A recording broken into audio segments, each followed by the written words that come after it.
Então, guardando a presença dos poderosos, os valentes, que estão aprendendo a esperar no Senhor. Nós estamos nessa série sobre aprendendo a esperar no Senhor.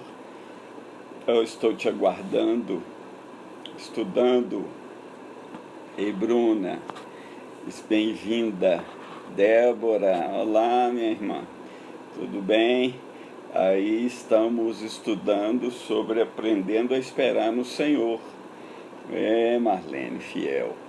Então, o nosso grande tema sobre aprendendo a esperar no Senhor, estamos baseados, estudando a primeira carta de Paulo aos Tessalonicenses, e na sequência estudaremos a segunda.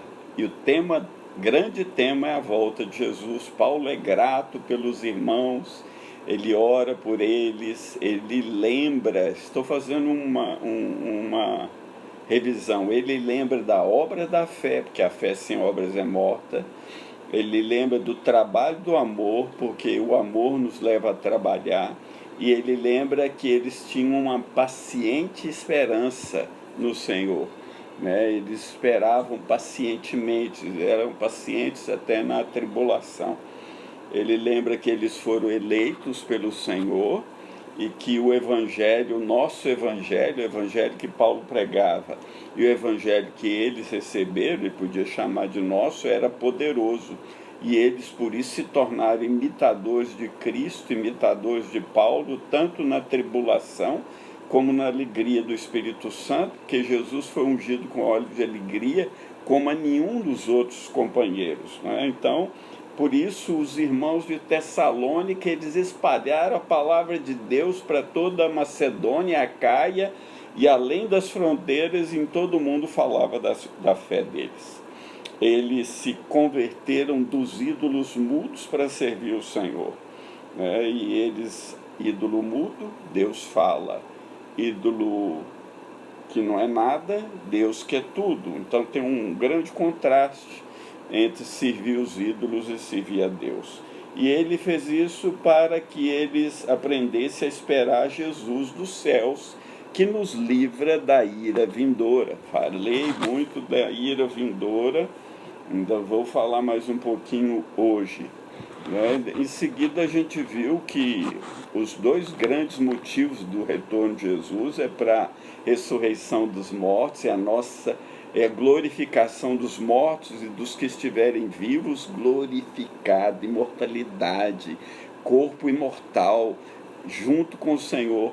E também Jesus vem para julgamento do mundo. Julgará, diz no Salmo 96, no Salmo 98, julgará o mundo com justiça e os povos com equidade. Paulo, ele pregava esse evangelho verdadeiro e ele mostra que Deus prova os pregadores.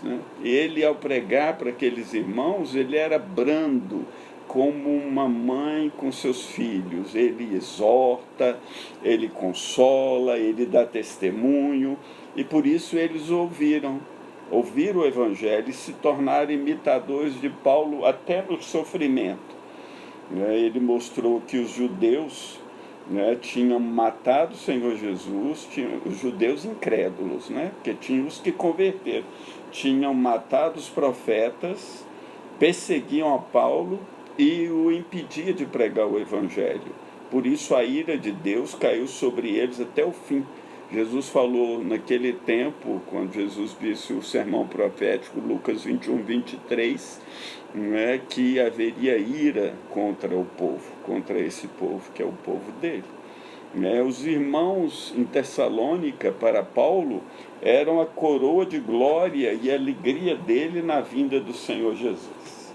Esse é um resumo do que a gente já viu nas 3 falas anteriores. Agora, hoje, entramos no capítulo 3 de 1 Tessalonicenses, capítulo 3, a partir do versículo 1, se tiver a Bíblia, quiser acompanhar comigo, 1 Tessalonicenses, capítulo 3, a partir do versículo 1. Por isso, Paulo, né? Não podendo esperar mais, achamos por bem ficar sozinhos em Atenas. Enviamos Timóteo, nosso irmão e ministro de Deus, e nosso cooperador no Evangelho de Cristo, para vos confortar e vos exortar acerca da vossa fé.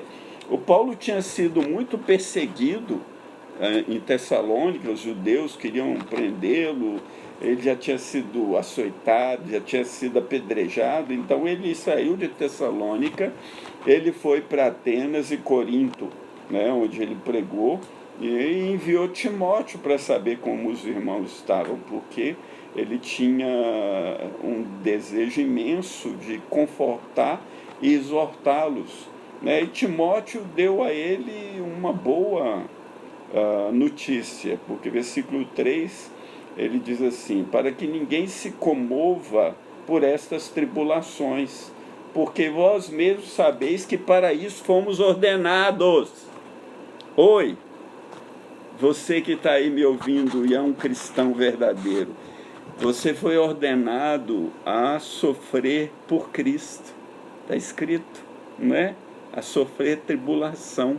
Tribulação deve fazer parte da vida cristã normal, porque quem quer viver piedosamente em Cristo vai sofrer perseguição, vai ter crítica, vai ter alguém pegando no pé, de todo jeito, é parte, né? Eles foram ordenados para isso, e os irmãos de Tessalônica eram novinhos, e Paulo estava preocupado com eles, mas eles estavam vencendo as tribulações, eles estavam aprendendo a se regozijar na tribulação. Irmãos, deixe-me falar algo sobre o caráter de Deus. Deus é um pai, vou repetir o que eu disse ontem, amoroso, que disciplina os seus filhos, que castiga os seus filhos para o proveito nosso. Essa ideia, eu ouvi hoje uma fala que alguém me mandou, a pessoa dizia, uma criança dizia: Deus não castiga ninguém. Isso não é verdade. Não deem ouvidos a ninguém que pregue um outro evangelho. Deus disciplina os seus filhos e os trata como filhos. Deus nos açoita com varas de homens. Está escrito, irmãos. Deus envia tribulações para que a gente possa crescer e confiar nele, para que a gente tenha esperança, para que a gente cresça em experiência, esperança. Esse evangelho onde não tem sofrimento não é evangelho de Jesus Cristo, não é o Deus da Bíblia. O Deus da Bíblia é um Deus que corrige, que disciplina, que fica irado, mas também trata com misericórdia. É um Deus que demanda arrependimento, mas também ele, na bondade dele, leva o homem a esse arrependimento. É um Deus que é firme, que é imutável, que é verdadeiro. Jesus veio cheio de graça e de verdade. Ok, irmãos? Então não houve esse tipo de palavra, que deturpa o caráter de Deus e não leva ninguém ao arrependimento. As pessoas choram quando veem os filmes sobre Jesus crucificado, mas não se arrepende dos seus pecados. E Paulo diz que nós somos ordenados para sofrer. E no versículo 4 ele diz: pois estando ainda convosco, vos predizíamos que havíamos de ser afligidos. Você não ia querer ter Paulo como seu pastor, porque ele dava uma profecia para você que você vai sofrer. Né? Como diz o irmão Israel, a vara e o cajado, né? No seu lombo, no meu lombo. Glória a Deus, aleluia, porque é sinal que ele nos ama. Né? E ele ficava preocupado, ele profetizou para os irmãos que eles iam sofrer.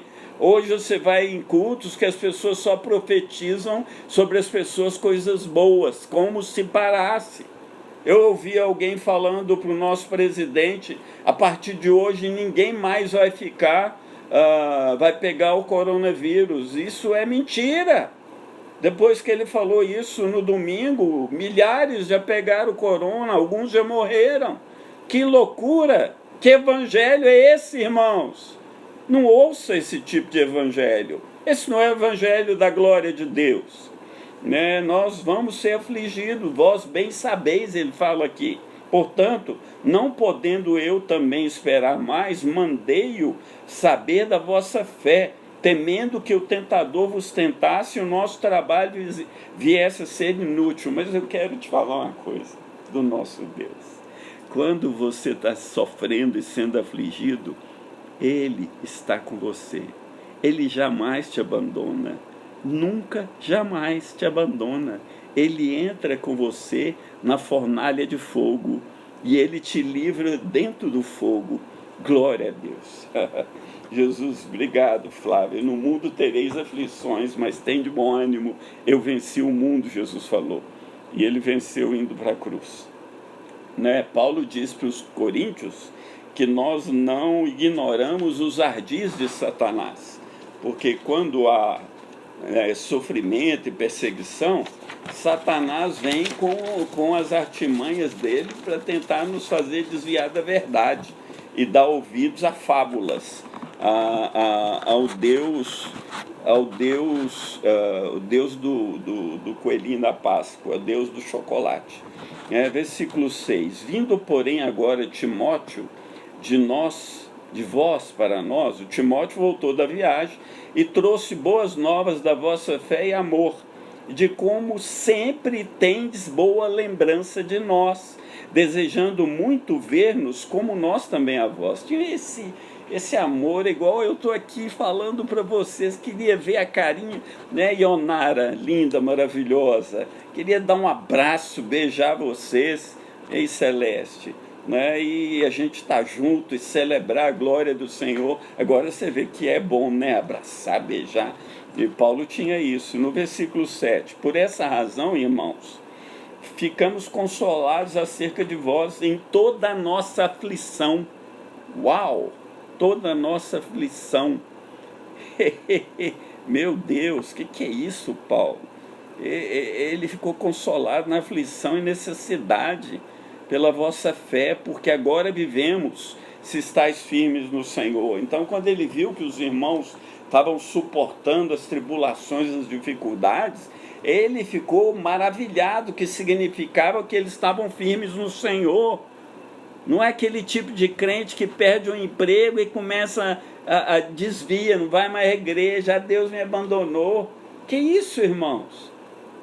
Nós vamos para a glória, tem algo maior para a gente alcançar. Se a gente espera em Cristo só nessa vida, somos os mais infelizes dos mortais.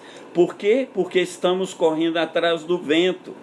Mas nós corremos atrás de um reino que é inabalável, olhando para Jesus, autor e consumador da nossa fé, irmãos.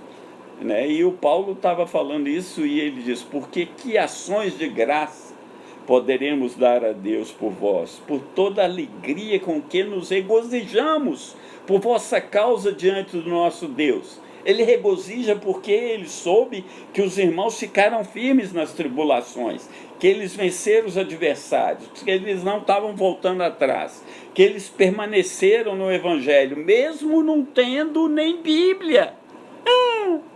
Meu Deus! E versículo 10, ele estava orando abundantemente dia e noite para que possamos ver o vosso rosto e supramos o que falta a vossa fé. Versículo 11, ele tinha aquele coração, antes de ler o 11, aquele coração que ele já tinha, o mesmo de João. João falou: não tenho maior alegria de saber que os meus filhos andam na verdade. Se tem uma coisa que eu amo sobre as pessoas que eu prego o Evangelho, é de saber que elas andam na verdade do Evangelho. Isso enche o coração de qualquer pastor, qualquer pregador, qualquer missionário, qualquer homem que prega o Evangelho. E Paulo, ele tratava aqueles irmãos como filhinhos, como que ele tinha dores de parto, até que Jesus fosse formado neles. Por que eu estou aqui agora descobrir essa maravilha de fazer live? Por que eu estou fazendo isso, irmãos? Estudei o dia todo para ministrar isso para vocês, porque eu amo vocês e quero que vocês cresçam no Senhor e sejam cada dia mais firmes. E aí, versículo 11, ora, o mesmo nosso Deus e Pai, né, ele fala ao nosso Deus e Pai, o nosso Deus e o nosso Abba, o nosso Pai justo, o nosso Pai celeste, o nosso Pai que reina sobre todas as coisas, o mesmo nosso Deus e Pai, nosso Senhor Jesus Cristo, encaminha nossa viagem para vós. Agora ele fala diferente. Antes ele diz que Satanás impediu, agora ele ora para que Deus encaminhe. Agora ele se submete ao Pai, ele se submete inteiramente a Jesus. Talvez antes ele quis fazer um pouquinho na força dele e foi impedido pelo diabo, mas agora ele está livre porque ele está submisso. Mas mesmo assim, né, pelas viagens de Paulo em Atos 8, demorou 2 anos para ele voltar a Tessalônica. E o Senhor vos aumente. Aí ele ora uma coisa maravilhosa.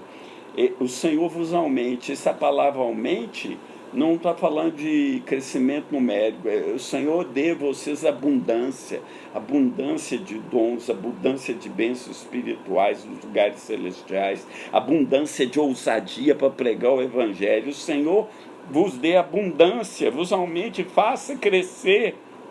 A maior abundância, o maior aumento é crescer em amor uns para com os outros, que a igreja, quando nós nos amamos de verdade, quando há um amor genuíno entre nós no mundo, ele experimenta, ele prova que Jesus é real.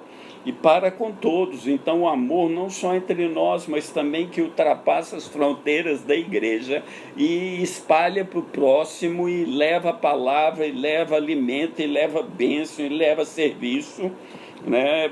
Ele diz, aumentem amor uns para com os outros, para com todos, como também o fazemos para convosco. Paulo fez a mesma coisa.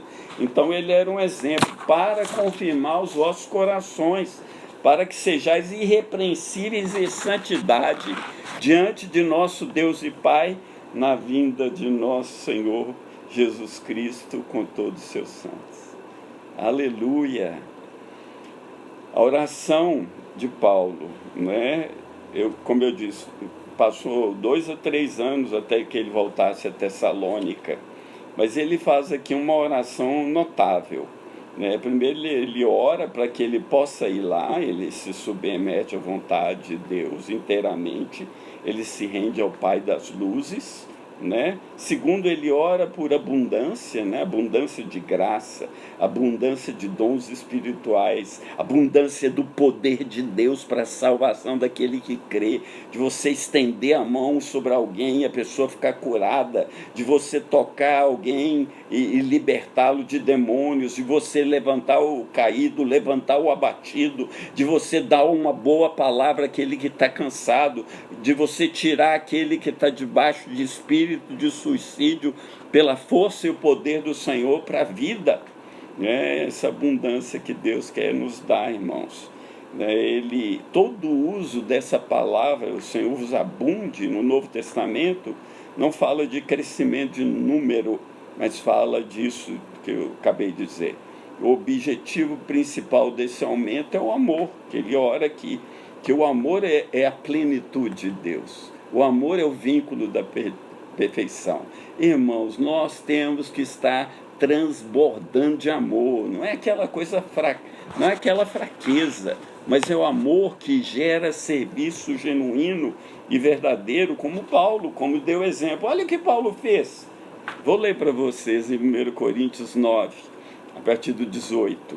Logo, que prêmio tenho?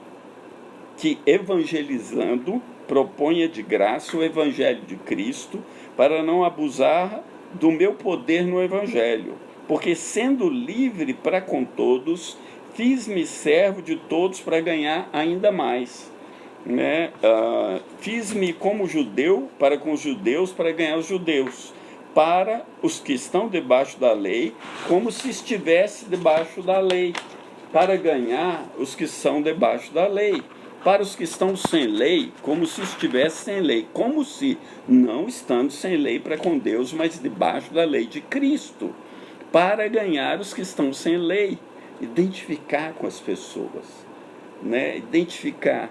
Você é um pecador, Você foi um pecador redimido, eu sou um pecador redimido, eu pequei, você pecou, nós ainda pecamos, nós podemos nos identificar com o pecador, não se colocar superior a ele, mas chegar no nível dele para falar olho no olho, coração a coração e tocar a vida dele.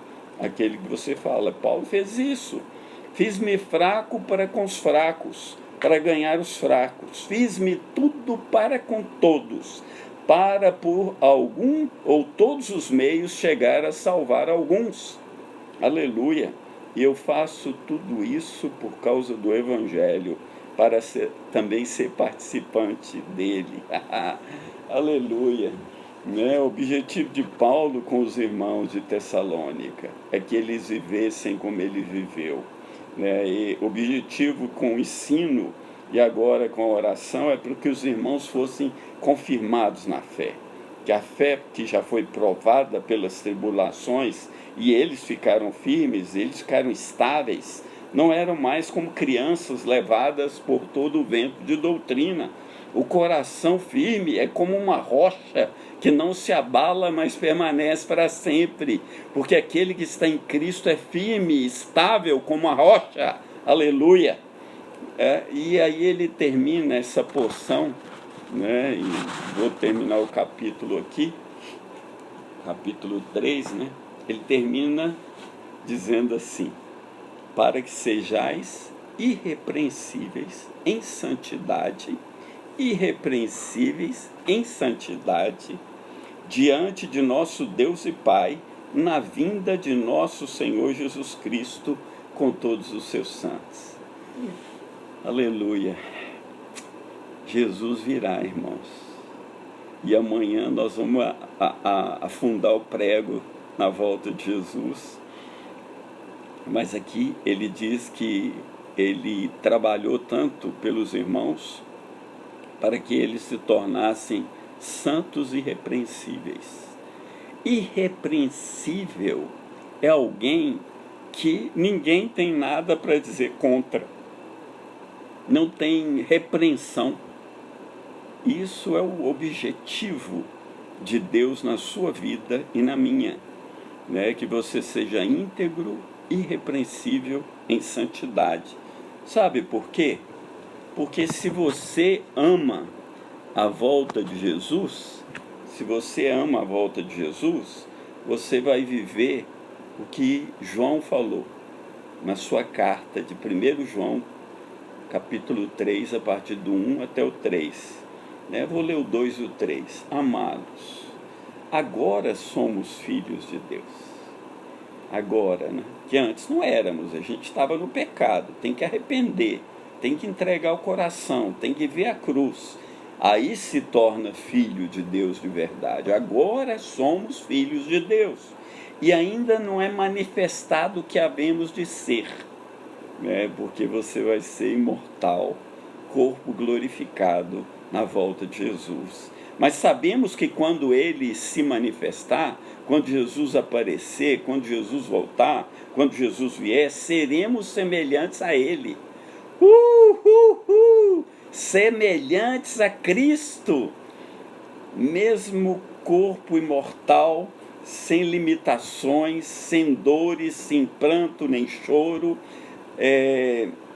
com energia completa, com abundância de tudo, porque é um corpo tremendo, um corpo de luz.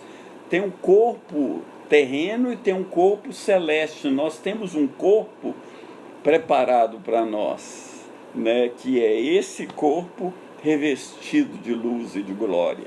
Então, seremos semelhantes a ele, porque assim como ele é, o veremos. Eu quase me arrisco a dizer o seguinte: naquele momento, num abrir e fechar de olhos, quando Jesus vier, você instantaneamente vai vê-lo, e quando você vê-lo, né, você vai ser transformado e imortalizado para sempre, pelo poder dele de fazer todas as coisas que o Pai concedeu que ele fizesse naquele dia. Porque aí João diz no versículo 3, e qualquer que tem nele essa esperança, qualquer que espera Cristo, Qualquer que deseja ver a Cristo, qualquer que deseja estar com Cristo, que tem nele essa esperança. O que nós estamos estudando esses dias? Aprendendo a esperar em Deus. Nós estamos no meio de uma tribulação mundial para todo mundo. Ela ainda é pequena, não é a grande tribulação. Mas nesse momento de tribulação, a nossa esperança tem que estar no Senhor. E qualquer que tenha a esperança de encontrar Cristo, se purifica a si mesmo, como também ele é puro. Então, você ter expectativa da volta de Jesus, ter essa esperança de encontrar, de ver, de estar com Cristo, faz com que você se torne cada dia mais santo. Isso não é tremendo? Porque Jesus virá com os seus santos. E ele virá com os seus santos para buscar os santos. Glória a Deus. Aleluia. Salvação e glória, honra e poder pertencem ao nosso Deus. Cante aleluia dele, glória, porque ele é maravilhoso, seu nome é maravilhoso, seu nome é conselheiro, seu nome é príncipe da paz, seu nome é Deus forte, seu nome é maravilhoso, né? Eu não sou um bom cantor, não vou me arriscar, mas eu quero encerrar. Amanhã tem algo maravilhoso preparado. O capítulo 4 é a joia da coroa aqui, dessa carta. Nós vamos falar sobre ele. Vamos fazer uma exegese, versículo a versículo, para que ninguém tenha dúvida sobre isto. E eu quero terminar te abençoando em nome de Jesus. Desejando que... parece que amanhã o mundo celebra Páscoa, mas nós celebramos Páscoa todo dia, porque está escrito que Cristo é a nossa Páscoa. Cristo é o Cordeiro da Páscoa, não coelhinho, não ovo, Cordeiro. É gostoso chocolate, o ovo, mas o Cordeiro de Deus é melhor. O Cordeiro de Deus é superior. O Cordeiro de Deus reina. O Cordeiro de Deus vive, o Cordeiro de Deus derramou seu sangue. João Batista diz: eis o Cordeiro de Deus que tira o pecado do mundo. Adianta você celebrar Páscoa e não ter os seus pecados perdoados? Maravilhoso é quando ele perdoa os nossos pecados, nos limpa de toda iniquidade, purifica para si um povo verdadeiro e zeloso de boas obras. Irmãos, eu estou muito encorajado nesses dias. Creio que tem grandes propósitos de Deus por trás dessas dificuldades que estamos passando. Estou muito realizado em poder estar ministrando todo dia. Estou muito agradecido a vocês, sou grato a Deus por vocês. Agradecido por quem tem ouvido, quem tem compartilhado. Estou maravilhado com tanto compartilhamento. Eu fico inacreditável quem tem ouvido as minhas lives. Pessoas que eu nunca imaginei de pregar o Evangelho estão ouvindo aqui hoje na cidade. Eu estou no interior, fui pegar o xerox lá do texto. E o rapaz falou: eu estou ouvindo todo dia. Muito bom, em nome de Jesus, que Deus produza salvação nos corações e que você fique firme no meio da dificuldade e que o Senhor te esconda à sombra das suas asas até que passem as calamidades, porque nosso Deus reina. Nosso Deus está sentado no trono. Nosso Deus não está abalado pelo coronavírus. O mundo está abalado, mas não nosso Deus. O nosso Deus tem resposta para todas as coisas. Então, queridos, por favor, compartilha, espalhe a palavra, dá essa bênção para seus amigos. Vai ser maravilhoso isso. Que o Senhor te abençoe, te guarde. Que o Senhor faça resplandecer o rosto glorioso dele sobre ti. Que o Senhor tenha misericórdia de ti. Que o Senhor te dê a paz. Mas eu quero orar pelo nosso país. Eu quero que o Senhor ore comigo. Quero orar por esse mundo que está sofrido, mas que tem tido muita oportunidade de salvação. Pai, obrigado. O Senhor reina. Trema toda a terra. Regozijem-se os campos, louvem as nações, que todos ouçam sua voz nesse dia. O Senhor disse: tocai a trombeta em Sião, soe um alarme no seu santo monte.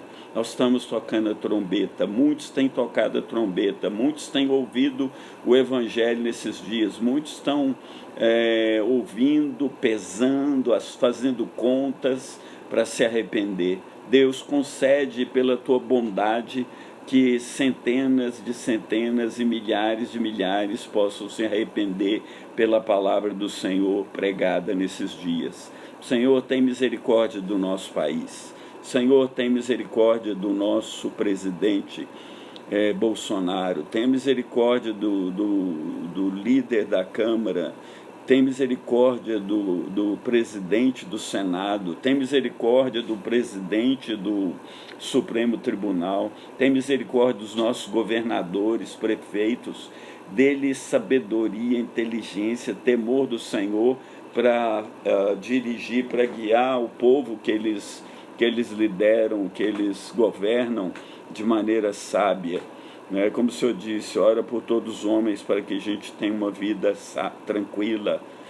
Hoje os dias são difíceis, mas nós cremos que o Senhor está no controle absoluto de todas as coisas, porque nós sabemos que para nós todas as coisas colaboram para o bem daqueles que amam a Deus, daqueles que são chamados segundo o seu propósito. Aleluia, salvação e glória. Boa noite, irmãos. Paz e graça, que o Senhor te coroe de graça e de misericórdia, em nome de Jesus. Amém? Amém.